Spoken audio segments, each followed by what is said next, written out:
ഇന്നൊരു സിമ്പിളായിട്ടുള്ള റെസിപ്പിയാണ് നമ്മൾ ചെയ്യാൻ പോകുന്നത്. സാൻഡ്വിച്ച് ചട്നി, ഗ്രീൻ ചട്നി എന്നൊക്കെ അറിയപ്പെടുന്ന പുതിന ചട്നി എങ്ങനെയാണ് വീട്ടിലുണ്ടാക്കുന്നതെന്ന് നോക്കാം.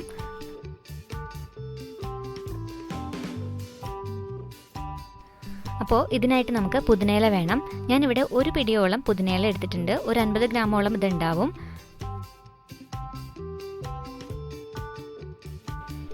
ഇത് നന്നായിട്ട് കഴുകിയെടുക്കണം. ഇതിനുശേഷം നമുക്കിതിൻ്റെ കൂടെ വേണ്ടത് മല്ലിയിലയാണ്. നിങ്ങൾ എത്രയാണോ പുതിനയില എടുത്തിരിക്കുന്നത് അതിൻ്റെ ഇരട്ടിയാണ് മല്ലിയില എടുക്കേണ്ടത്. ഞാനിവിടെ ഒരു 2 പിടി മല്ലിയിലയാണ് ഇപ്പോൾ എടുത്തിരിക്കുന്നത്.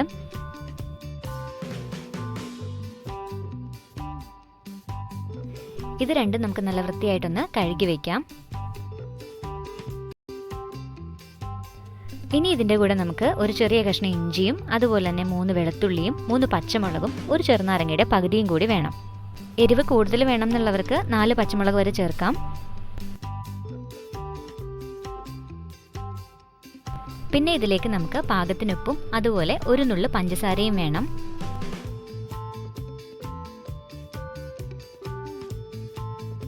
പിന്നെ നമ്മുടെ ഈ ചട്നിക്ക് പുളി കിട്ടാൻ വേണ്ടിയിട്ട് കട്ട തൈര് ചേർത്ത് കൊടുക്കണം. 4 ടേബിൾ സ്പൂൺ മുതൽ 6 ടേബിൾ സ്പൂൺ വരെ പുളിക്കനുസരിച്ച് ചേർത്ത് കൊടുക്കുക.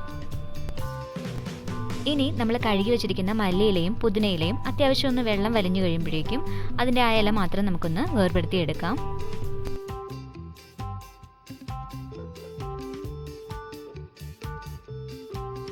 ചെറിയ തണ്ടൊക്കെ ഉണ്ടെങ്കിലും വലിയ കുഴപ്പമൊന്നുമില്ല. നമുക്കിത് മിക്സിയുടെ ജാറിലേക്ക് ഒന്ന് ഇട്ട് കൊടുക്കാം.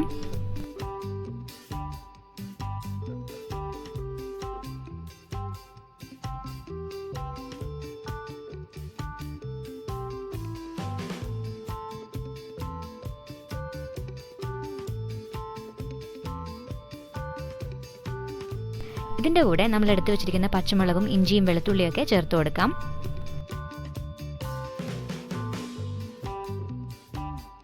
പിന്നെ നമ്മൾ എടുത്തു വെച്ചിരിക്കുന്ന നാരങ്ങയുടെ നീര് കൂടി ചേർത്ത് കൊടുക്കാം. തൈര് നിങ്ങൾ എടുക്കുന്ന തൈരിൻ്റെ പുളി നോക്കിയിട്ട് വേണം ചേർത്ത് കൊടുക്കാനായിട്ട്. ഞാനിപ്പോൾ ഇവിടെ ഒരു 4 ടേബിൾ സ്പൂൺ തൈരാണ് ചേർത്തിട്ടുള്ളത്.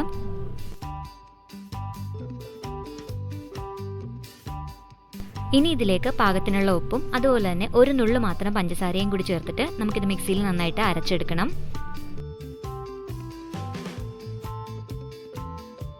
ചിലർ ഇതിലേക്ക് നല്ല ജീരകമൊക്കെ ചേർക്കാറുണ്ട്. നിങ്ങൾക്കത് ഇഷ്ടമാണെന്നുണ്ടെങ്കിൽ ഒരു നുള്ളു നല്ല ജീരകം കൂടി ചേർത്ത് കൊടുക്കാം. ഞാനിപ്പോൾ ചേർക്കുന്നില്ല. ഇനി ഇതിലേക്ക് ആവശ്യത്തിന് വെള്ളം കൂടി ചേർത്തിട്ട് നമുക്കിതൊന്ന് അരച്ചെടുത്തിട്ട് വരാം.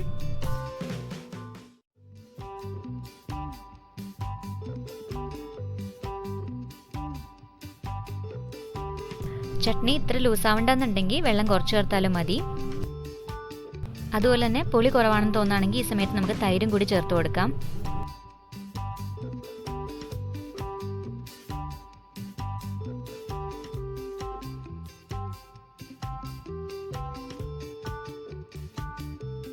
അങ്ങനെ നമ്മുടെ പുതിന ചട്നി ഇവിടെ റെഡി ആയിട്ടുണ്ട്.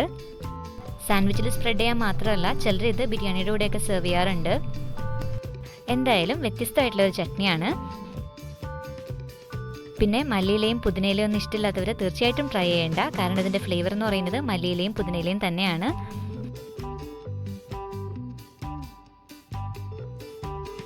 അപ്പോൾ ഇത്രയേ ഉള്ളൂ ഇന്നത്തെ റെസിപ്പി. വീഡിയോ ഇഷ്ടമായിരുന്നുണ്ടെങ്കിൽ ലൈക്ക് ചെയ്യുക, ഷെയർ ചെയ്യുക. കൂടുതൽ യമ്മി റെസിപ്പീസിനായി സബ്സ്ക്രൈബ് ചെയ്യുക.